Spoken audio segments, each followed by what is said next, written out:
so much, Your Excellency.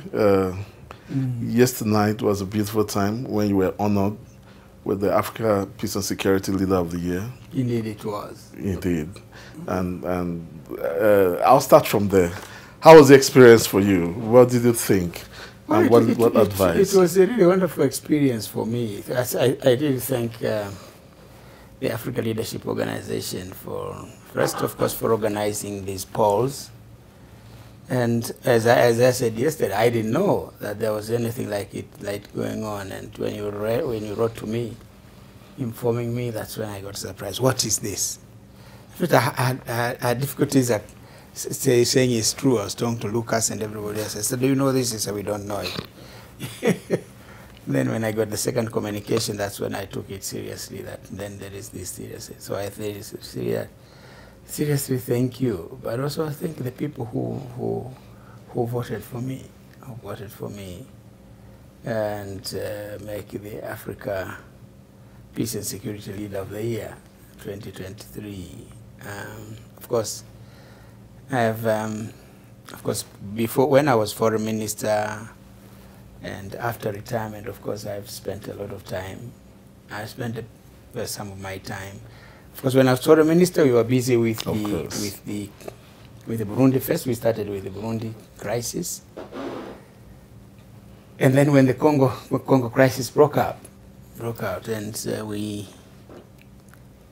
in fact, we had discussions in-house with my President Nkrumah then. So what do we do? Because then the Banyamulenge crisis had already broken out in the DRC, and we were hosting the Burundi peace talks in Tanzania.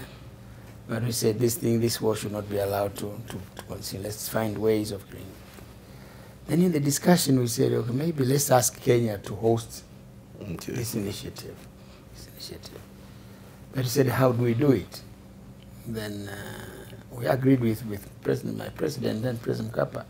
Let's ask him while Nyerere was still alive at that time, to go and talk to President Moi if they can host this initiative. Moi really accepted.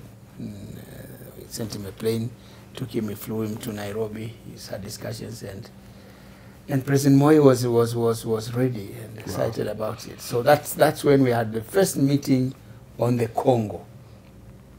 President Mandela came, and many leaders convened there to discuss.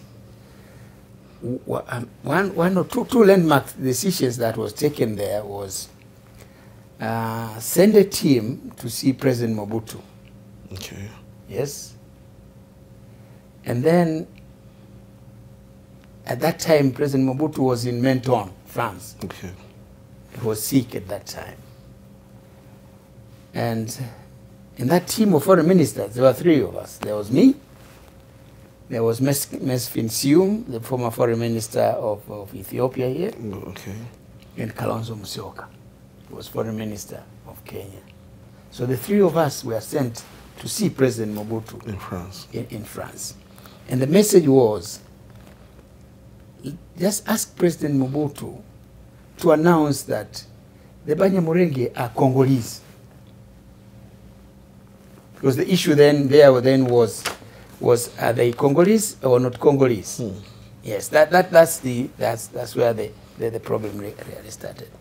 So we went, and the second track was for President Moi to go to Kinshasa to talk to Prime Minister Kengo Wadondo that the DRC should stop bombing the areas in the east by plane. So as to give time for the mediation processes to go ahead. So we went, and you know, to go there you have to land in Nice, France, transit through Monaco, yes, to get to France again. Yes, so we went there, we had meetings. We had meetings with President Mobutu. We delivered the message from his peers. And our message was that they are saying, please, make that announcement. Make an announcement that the Banyamulenge are Congolese. Yes. Mobutu says, no, they are Congolese. who said they're not Congolese? He said, I'm also surprised that these are Congolese, they're working with the enemies of Congo. That's the message that that you came out with. that came out of Mobutu, and then from President Mobutu. Then we came back. Then, of course, after that, and then we said the other issue was to ask him to allow us to go to Congo and speak to Prime Minister Kengo Adondo to continue now the conversation. On seeing Kengo Adondo, President Mobutu said, no, this is fine, because Kengo Adondo is coming here in these few days.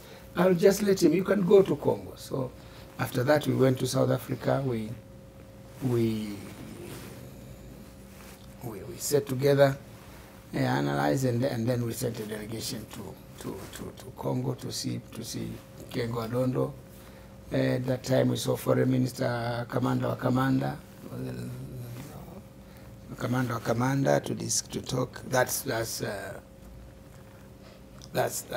So the peace and security journey for you didn't start today. Started from all the way. At that time, of course, we were also busy with the Burundi peace crisis. Negotiations, you know. And in fact, I was appointed foreign minister in December after the elections. After President Mwinyi had retired, President Mkapa came in. He made me foreign minister. I was finance minister before that. So, and then we had the first meeting we had was in Tunis. Okay. Tunis, I think President Carter was instrumental in organizing that meeting. So President Carter was there, and Mobutu came, Nyerere was there. I think we had a number of our leaders in the region came to that meeting.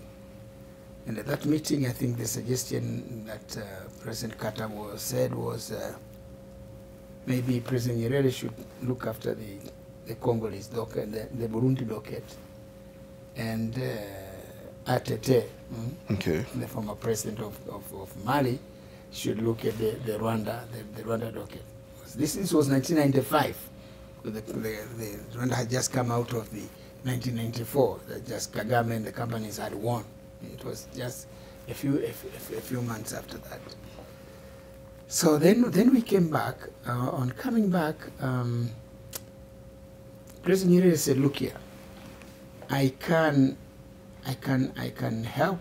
I can try to help with Burundi, but I can't do it on instructions from Jimmy Carter." Yeah. I said, I can't do it. If it is the African leaders asking me, so. I said, then that was one.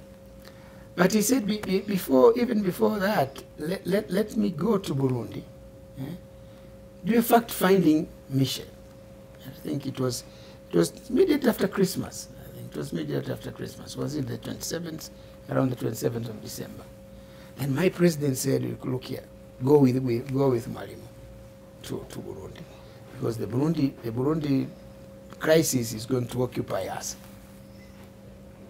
So that's we went to Burundi. Burundi with President Nyerere. He met all the major players in the political class. At that time, they had the government of unity, national unity, where Frodebo had brought in I think Uprona into the government, because in the elections that they held, I think they had 80 seats, and Frodebo had won about 65 seats, 61 or 65 seats in that parliament. Then, of course, the powers that be couldn't just take it. They killed the president. Well, I think this all underlines the fact that this journey didn't start today, and I'm happy to know that. But let me take you back a little, you know, your journey to being the statesman today. A lot of young people see you from far, and it's like it was always picture perfect. You never had challenges. What was the beginning like for you? What was some of those guiding principles that helped you? I cannot talk of the guiding principles. You know, there is nothing, because it's not like a textbook where if you do this, you do that, then you do that, you pass the exam. No. It's, of course, first my interest in politics, I can't even explain. But I had interest in politics from very young age. Okay. In secondary school. Oh, from secondary school? From secondary school, that's when I had interest in politics. You know, because we grew up at a time of the progressive politics in Africa. Yes. In the 1960s, and the father figures then were Kwame Nkrumah, Julius Nyerere, you know, talk about them, the progressive leaders, Ben Bella, and all these are the father figures of but also internally, of course, we were just coming out of, just getting independence, yes. So internally, of course, during the independence struggle, of course, I was part of the Youth League, singing, just singing. I was a kid. Okay, just singing. Just singing. I was just a kid, about 8, 9, 10. Wow. At independence, I think I was 11 years old. Oh, wow. So before that, we were just singing. Singing, yes. Singing and enjoying the music.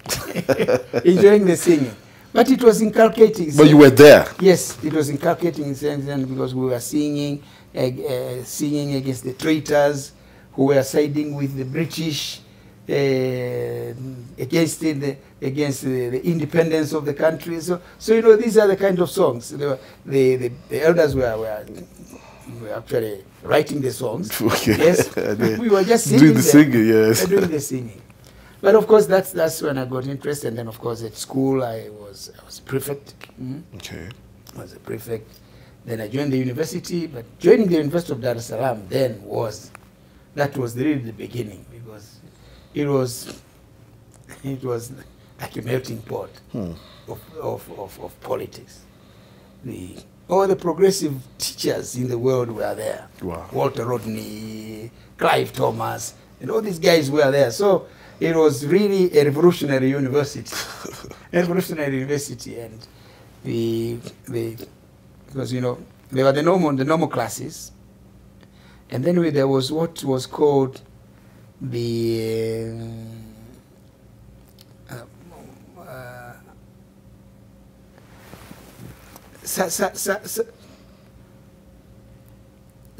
Sunday lectures. Okay, but different from the normal classes. On Sundays. Oh. On Sundays, this is where now you had lectures, and people are coming up. You had lecturers coming, discussing revolutionary ideas.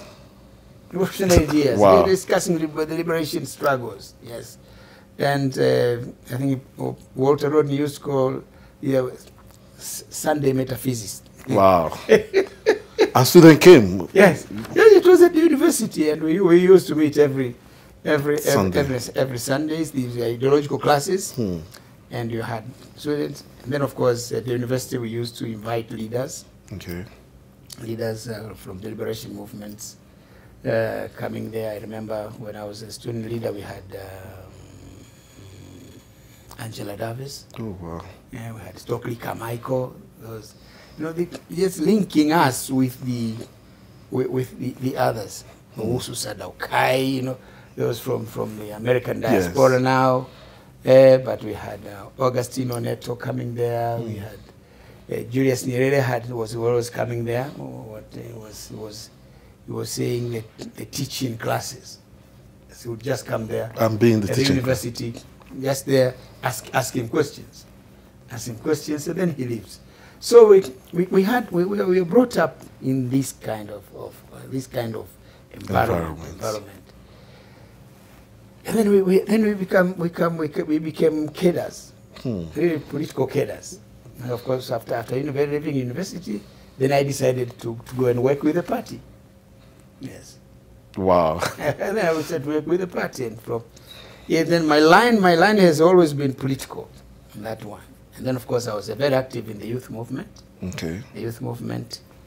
And I was a member of the Central Committee of the Youth, Tanzanian Youth, the CCM, the Tanzanian Youth League at that time, later the CCM Youth League.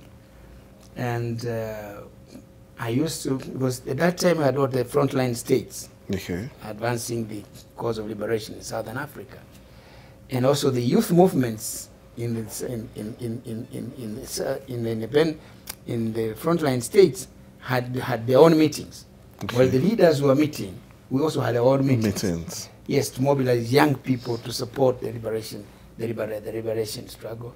And I used to be the representative of the Tanzanian Youth League in those meetings. We meet in Angola, we meet in Zimbabwe, in Mozambique, so on. Until, of course, fighting for the liberation until Namibia was independent. And then, of course, we in the citadel wow. of apartheid. Yes. It simply crumbled. Yes. But this really did. And then, of course, after that, of course, one day I was told to go and join the army. I trained. I became an officer in the lieutenant. I grew up to the rank of lieutenant colonel. But and then one day,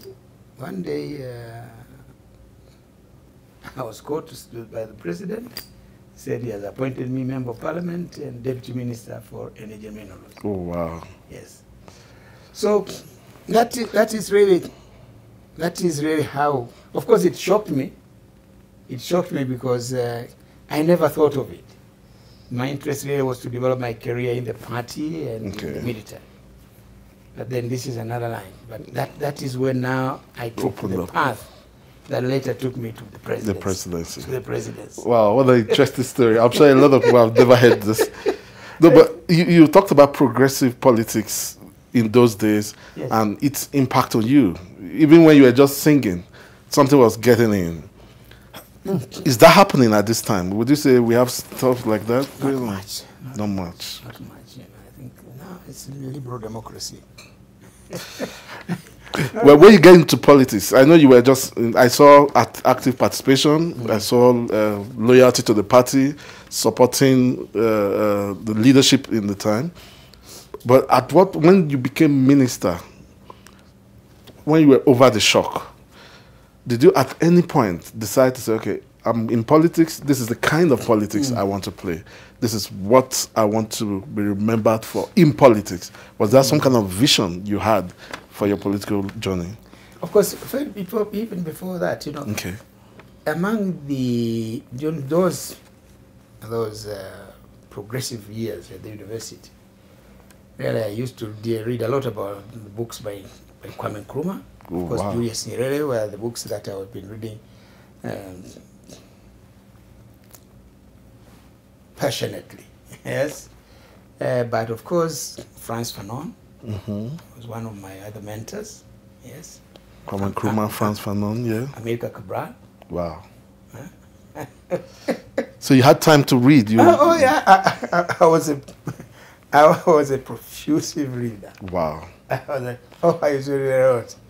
I remember one of the important quotes from Amilcar Cabral is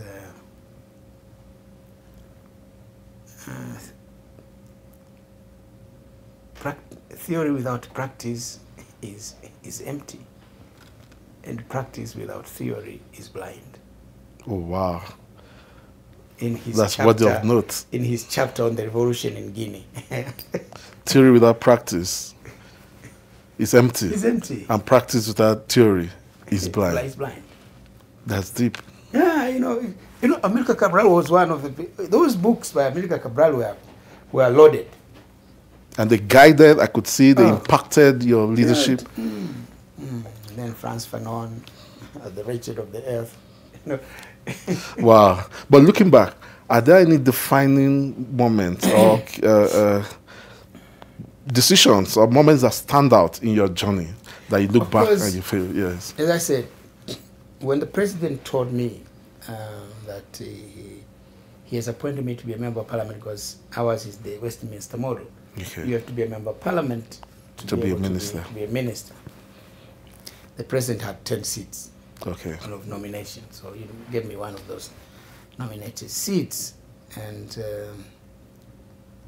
I said, no, that's fine. To me, I liked the idea of going to parliament. Okay. Because at that time, you know, there was a time when I was at the military academy, one of the instructors there, and then I was taken out to work for the party. You know, at the time, there was a time when the Renamo problems were quite active in the border with Mozambique. Yes. So the decision really was to militarize. No, not necessarily to militarize, but to have military officers in the districts along the border with Mozambique. So it was strategic, yes. It was strategic decision along the border, really in a view to be able to organize the people better in the streets. Because we have had problems during when Frelimo was fighting inside Mozambique with the Portuguese mining the border. We had a number of our people amputated, some killed. So when the Renamo were quite active along the border with Mozambique, there was this deliberate decision. So I was taken to Nachingwea, a district that was before the district along the border. Okay. Because at that district also we had another military academy. So I was a party or district party official, but at the same time I was continuing teaching at the military academy. But then I was 2 years later I was moved to the border district. The border district, where I didn't stay long. Then I was appointed deputy minister. But so these are by Tanzanian standards. When you take Dar es Salaam as the epicenter, they look to be very remote areas. Yes. So because I was a member of the National Executive Committee of CCM, of the party, I joined on the youth ticket. That's how I joined the most the highest policy making body of the party. Yes. But so we were having meetings 4 times a year. So I thought by becoming a member of parliament, then it gives me another 4-month times coming to parliament. But then he said, and after that I wanted to go to the Ministry of Energy and Minerals and assist the minister there, Arnold Castle. I said, this being a member of parliament is fine. Good. But this other one. I said, look, Mr. President, I have not worked in a government office, any government office. Before then? Yes, worked in the party, in the military. In the military. Yes, that's all. And I don't know anything about energy and minerals. Yes. Oh, he said, you are young, bright, you will manage. Best of luck. That's it. It takes another 5, so it tells me to go out. It's your time to go. So I'm done with you. He's done with me. So I leave his office, and then the following morning, the swearing in ceremony, I go to the office. Then after the swearing in, they tell me welcome. The minister gave me instruction the sectors to look after. But the shock of my life was when I was told in the next 3 days I'm going to China, part of the delegation. I was telling my minister, the permanent secretary, that look here, I know nothing about this ministry. How do I go and represent the ministry to China? Of course, it was a big delegation. And the Minister of State in Finance was leading the delegation, was just part of it. So no, the permanent secretary at that time was saying, don't worry, we'll feed you with material. Yeah. We'll feed you with material and you'll definitely... You'll be fine. You'll be fine there. So I had nothing to do. And I said, but look here, what did you hear the announcement? The announcement said the appointment starts immediately. There is no time to wait. So you have to start working. Immediately. Well, I made the trip, then came back, but it went on well because I had notes and so on. So that's how I really started. Yes. And then 2 years later, I became minister. Now in a bigger ministry, because the president had collapsed, had merged 2 ministries, Ministry of Water and the Ministry of Energy and Minerals. Then I became minister. Wow. This was the first big challenge I had. because I had now three big sectors. Today, these three sectors, Wow. each of them is a ministry. Ministry on its own. And there I was, a minister without a deputy minister first. Ooh. And then later that's everything. So of course we had so many things to do. Because our biggest challenge in the Ministry of Water, the demand is huge, but Okay. the budget is small. Of course, we've been working on policies, taking measures on how to do things, how to consolidate the little money that we have, finish the project, and so on. And then, of course, in the Ministry of Energy, that's when I was landed in the first drought. And we were dependent on hydropower generation. At the time. The dams dried up. And we had to do a lot of load shedding. It was just, it was hell. It was hell. I think that these are some of the challenges. Of course, the Ministry of Minerals, we had a few challenges. The biggest one was, I think there was a concession given to one Egyptian company, and they were doing virtually nothing, and they are in control of nine of the most productive gold deposits. Well, we had to cancel that, and it created a lot of noise. I know. But I said, I'm going to do it. We did it. He went to court, he lost. So, and then of course from there I was moved to the Ministry of Finance. Well, of course I'm an economist by training from the university, but it does not compare. At all. Does not compare. Real life experience. Yes, and then I came into that ministry at a time when the donors had suspended aid to Tanzania. That's challenging. Yes. And the instructions I had from my president was that, please, first thing is bring back the donors. Get them back. Get the donors back. It was a tall order indeed. Get the donors back. But the donors were saying, we are giving you money from our taxpayers, but you guys are not doing enough in terms of tax collection in your country. So the other thing that we had to do now was to really strengthen the tax revenue system in the country. That was there. So both of these were two big challenges. Yes, two clearly. big challenges, and I was appointed. I think I was sworn in. At that time, the president had actually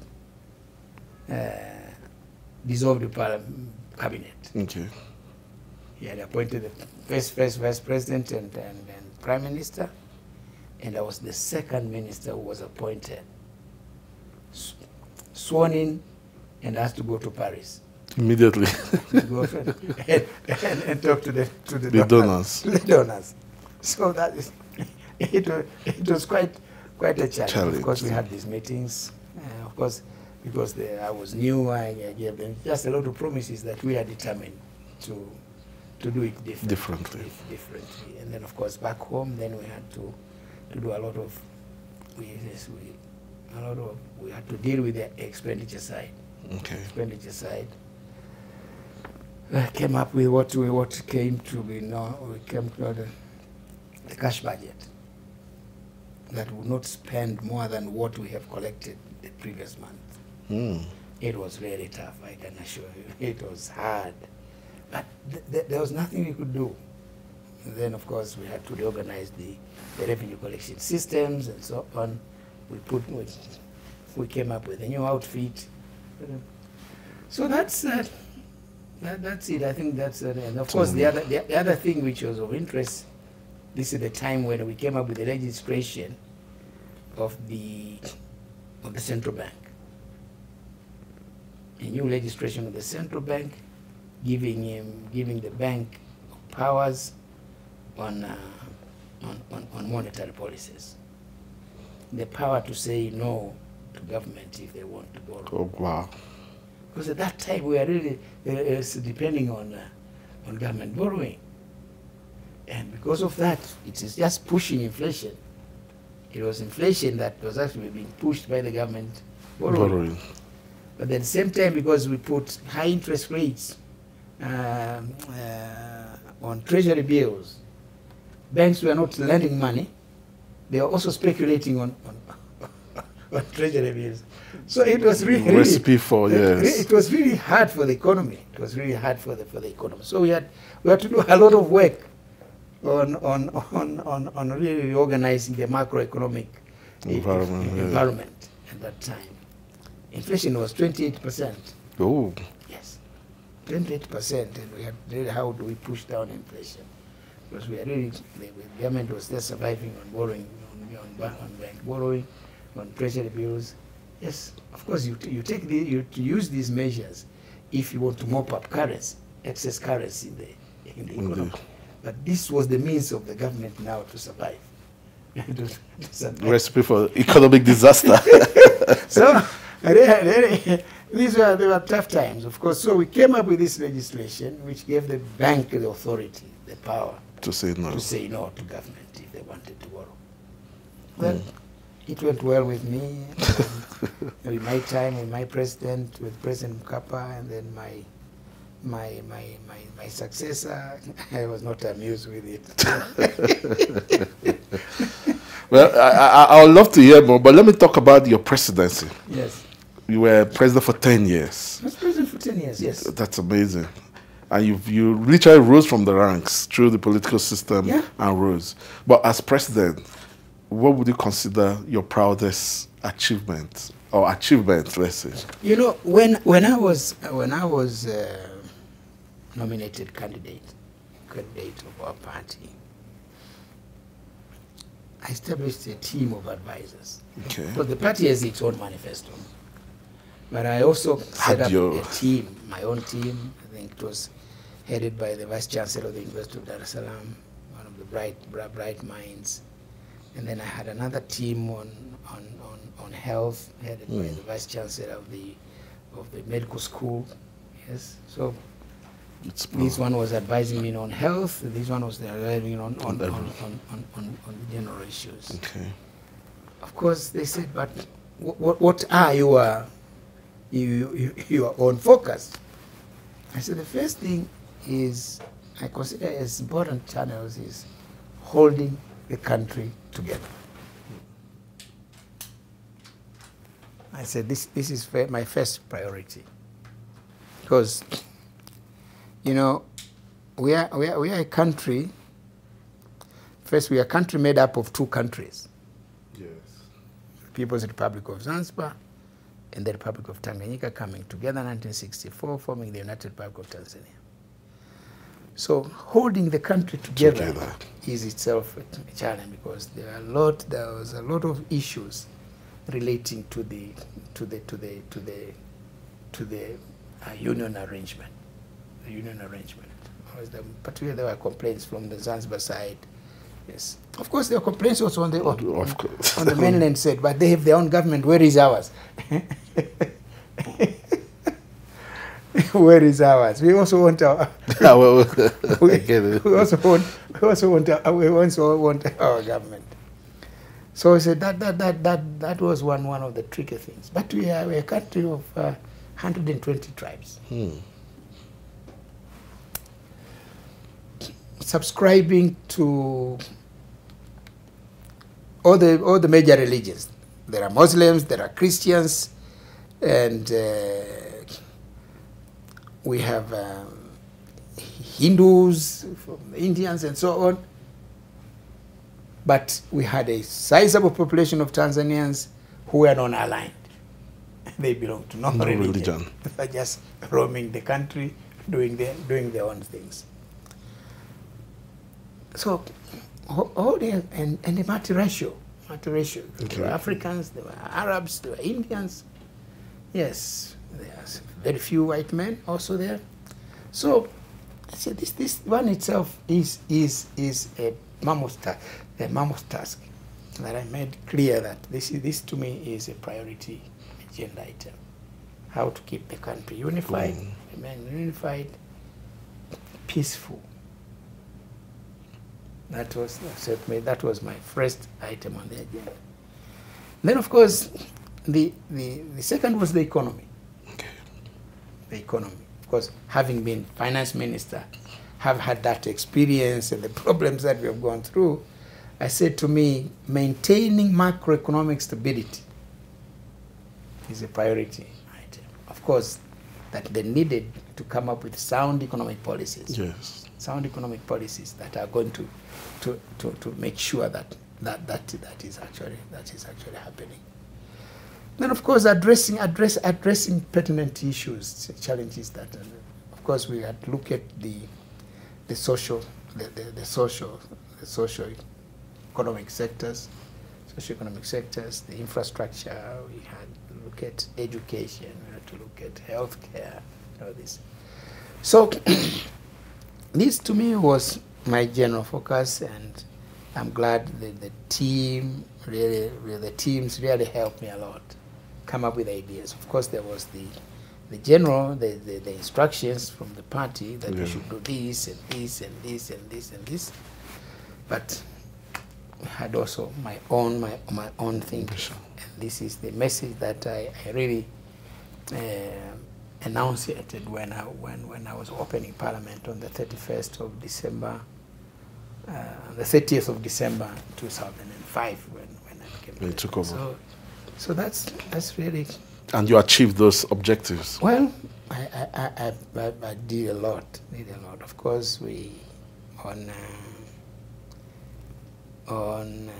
health. Of course, we built hospitals. We really first we built hospitals. We expanded. We modernized the national hospital.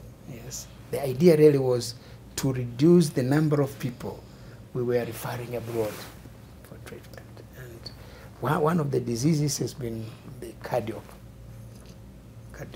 related. It is heart, and we built a state-of-the-art heart institute. Wow.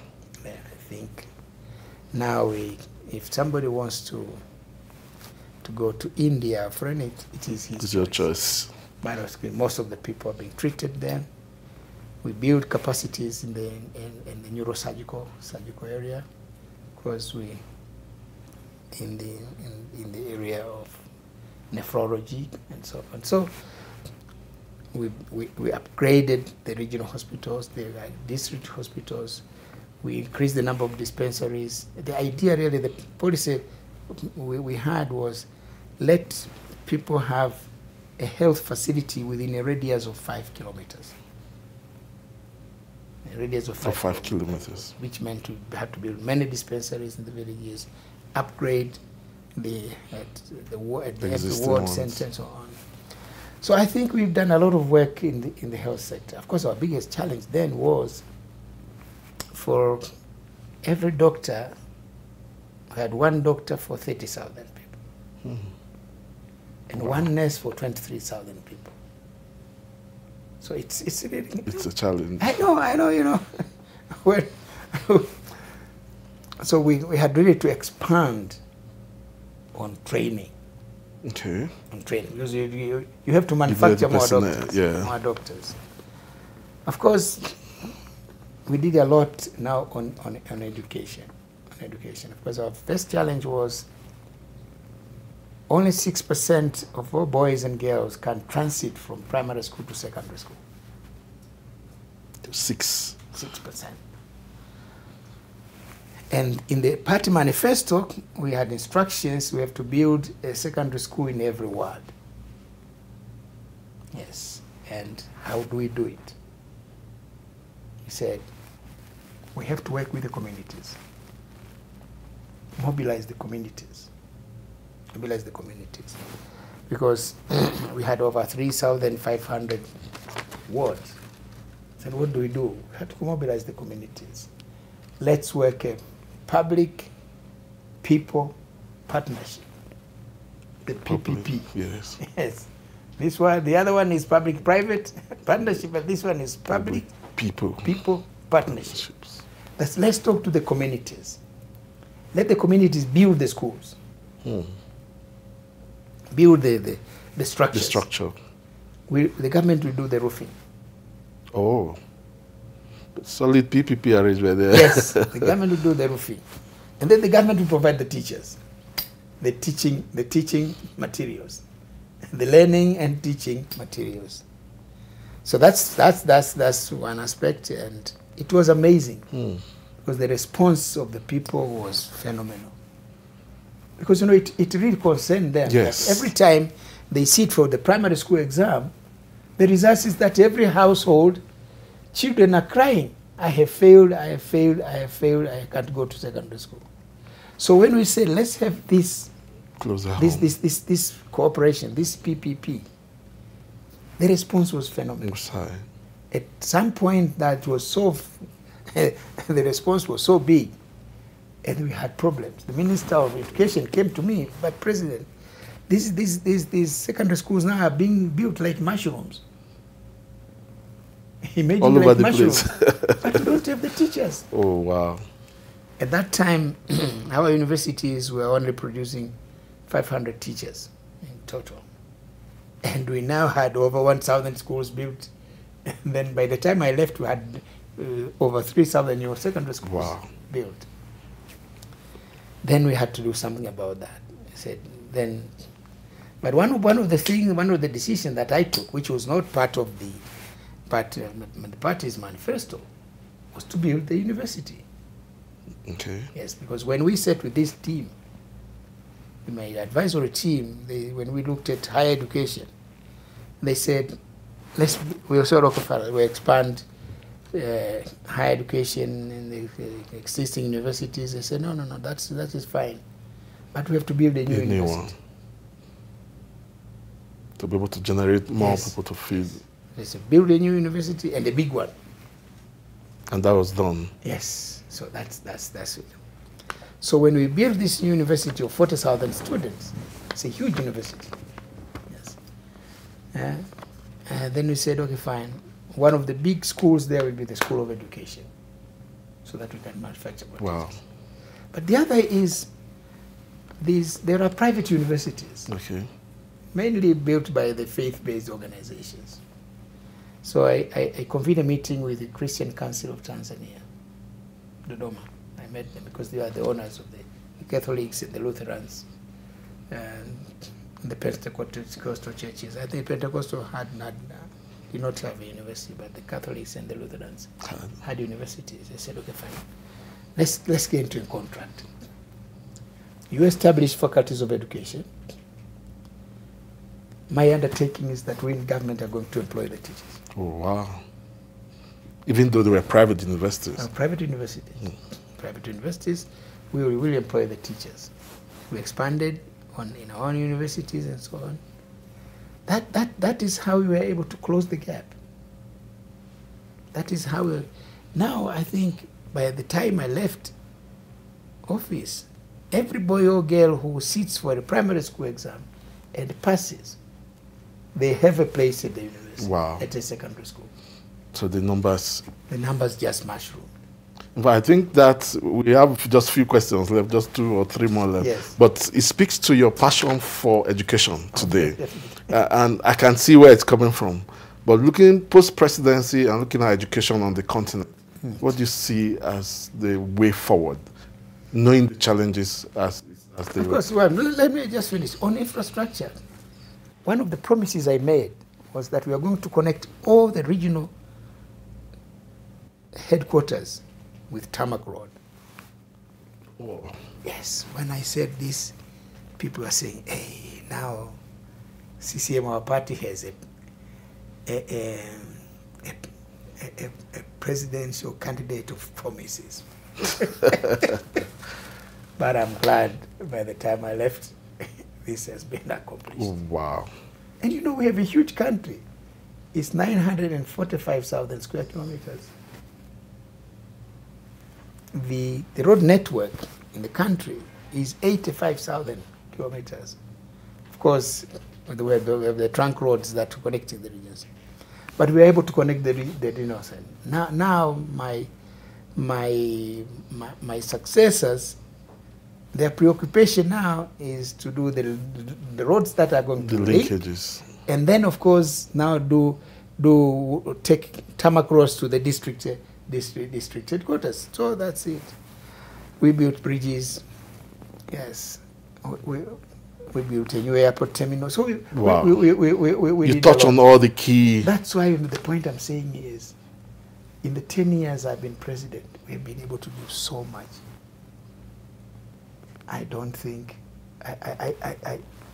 there was no need for me. I don't see the reason why somebody should think of going beyond 10 years.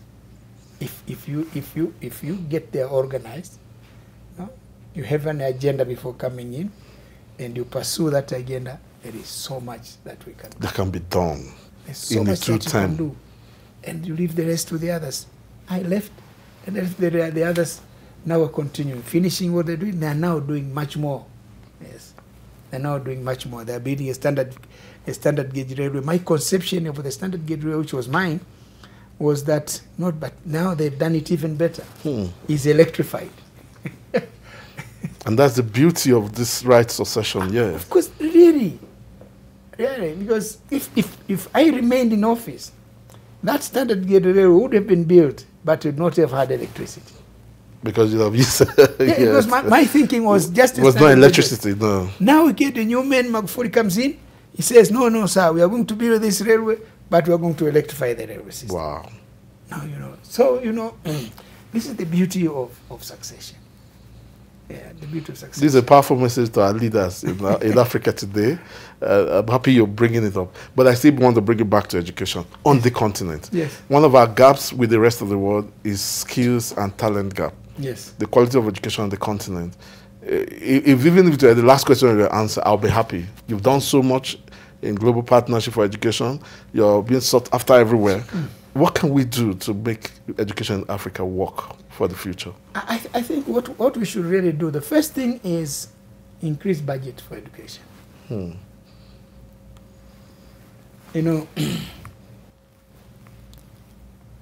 When we had the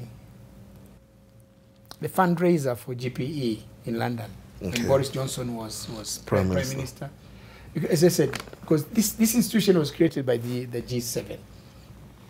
All the fundraising is done by them. The last one was chaired by Macron,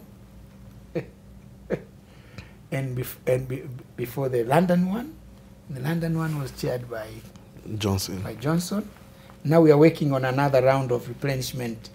I don't know who is going to chair that. Yeah. But it would either be Germany or one of them. It's not going to be an African. That's it. But at that replenishment round, a new track was established. A track on domestic financing, encouraging countries also to increase budgets for education. And the cutoff, the idea was, let them set aside 20% of the national budgets for education. Yes. And President Kenyatta at that time, was President of Kenya, was the champion of that.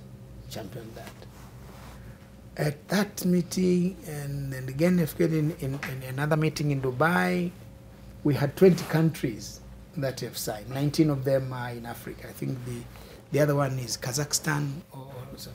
Yes. So that's increased budgets. It is not increased beyond the 19. That's it. And then of course after Kenyatta left, we brought in Nana Akufo-Addo, took over. This is the meeting we had here during the last AU summit. We had a sideline meeting to discuss this domestic financing. Really, to encourage leaders that look here, these are our children. They're not children of the donors. We have to contribute for their future. Yes, we are talking of 2050, where nearly half or 40% of the children under the age of 18 are going to be African. It's 1 billion. 1 billion. In fact, when you combine with those under the age of 35, I think it's going to be 1.4 billion are going to be young people in Africa. Of course, the advantage is that this is a human capital in terms of their energy. They will be readily available. Yes, that's the advantage we have. In Europe, they are grappling. The women don't want to give birth. So, if we equip our children properly, these young people, they'll go to Europe to work. They provide the labor because the women don't want to get pregnant in Europe. So, but it's a human resource that has to be developed, has to be properly prepared, and education is the way to go. Wow. We have to impart them with the skills and technical capacities. You know, many jobs these days are being lost to automation. Artificial intelligence. Robotics, yeah. Yes. Today, you have driverless cars. You order a taxi will come to your home. It is radar there. You go out there, you open the door, you get in. There is no driver. It's only the instructions you give. The car will take you to the place that you want to go. Drivers have lost jobs. These days, computers are taking over jobs of accountants. There are so many jobs that are being lost to automation now. And artificial intelligence is worse now. AI is worse. Even there may come a time when even the shop attendants may be robots. You know, so it underscores the need to invest. Really, if we can't invest in the education of our young people now, give them the skills that are needed for the future. We'll have lost out. We'll have 1.4 billion people. The majority of them will be jobless. This is going to be a recipe for disaster. This is a crowd to be rented. It can be rented by anybody. For anything. The people to cause instability in nations, the demagogues can use it in politics. Yes, the extremists can use it to advance their end. So really, education is the answer. That is where we really have to increase. So that's my humble appeal again, is to African leaders to set aside adequate resources for education. Wow. Because that is where our future is. Yes. One more question. Yes. Now, on the lighter note, we know that in Tanzania there are lots of beautiful dishes. Is there any particular one you love the most? What's your favorite dish? What are the hobbies? What do you do when you're not reading or doing politics? When I'm not, my pastime is music. Oh, wow. Oh, dear. That is, I think that's why in the video yesterday I saw the last thing they gave was me singing. My pastime is music. A place where there is no music, to me, is like being in a pit. So that's why. That's it. In fact, when I was foreign minister, when I was minister for energy, and so when I traveling in Europe or America, my biggest luggage is on videos. Oh, wow. Videos, at that time CDs. CDs, music. These days we download them. It's easy, yeah. All these Virgin Mega stores and so on are closed. They don't have businesses. Of course, the other pastime is reading. He knows whenever we travel, I buy a lot of books. Yes, and I do. But in terms of food, I grew up with my grandfather. Oh, okay. Grew up with my grandfather. My father was a civil servant traveling But then at some point they decided I go back to the village and stay with my grandfather. He was a local traditional ruler of the place. Yes. I don't know why they did that. But my grandfather loved sorghum meal. Ooh. And we have a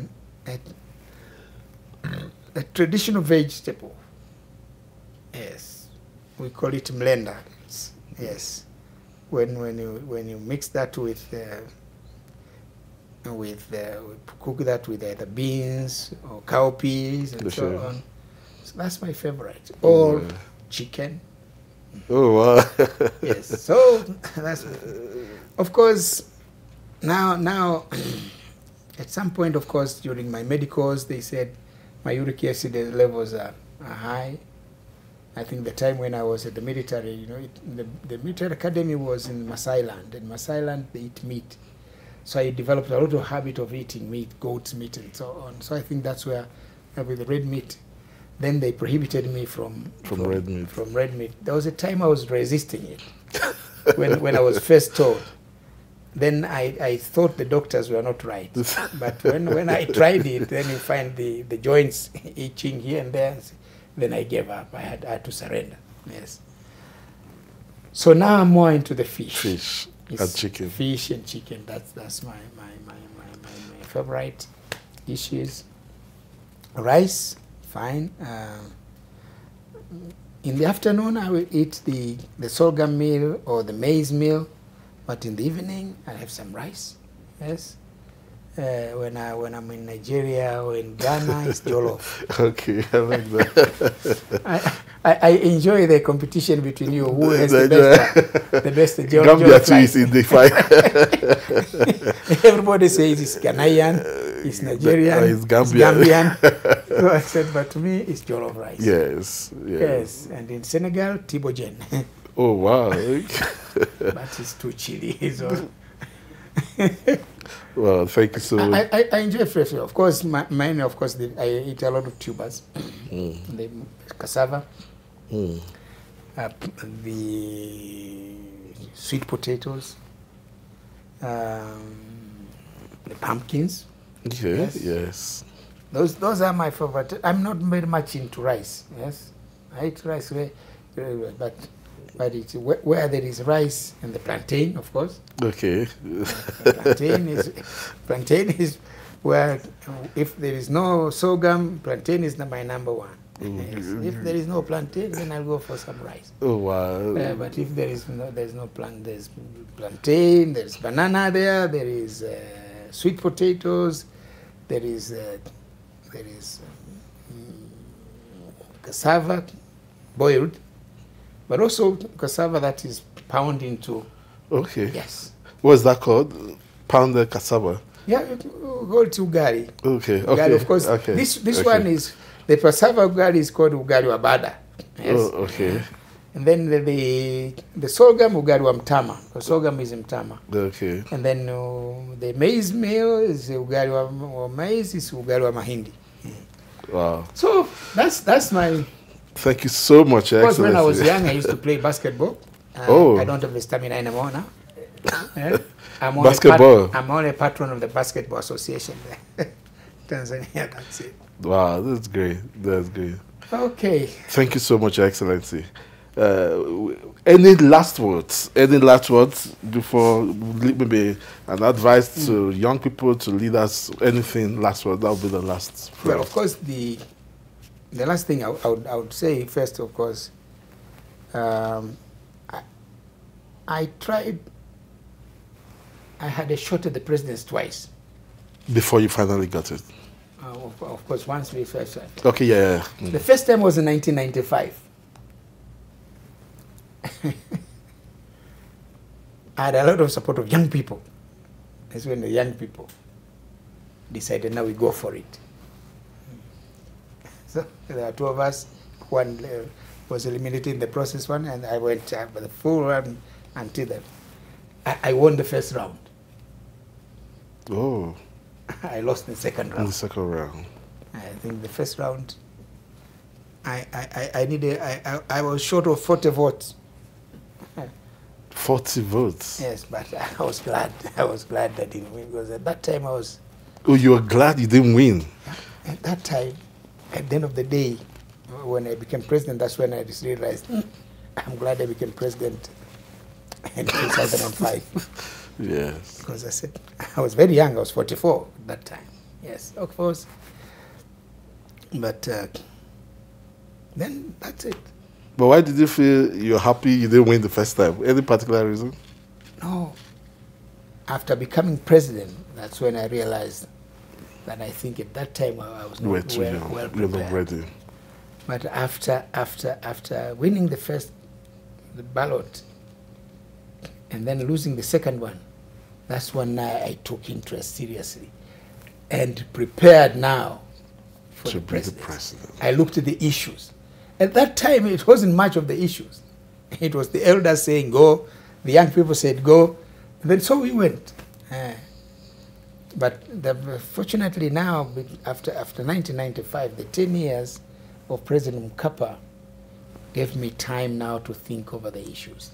That if I become president, this is what I'm going to do. Then I became a better president. Yes, yes.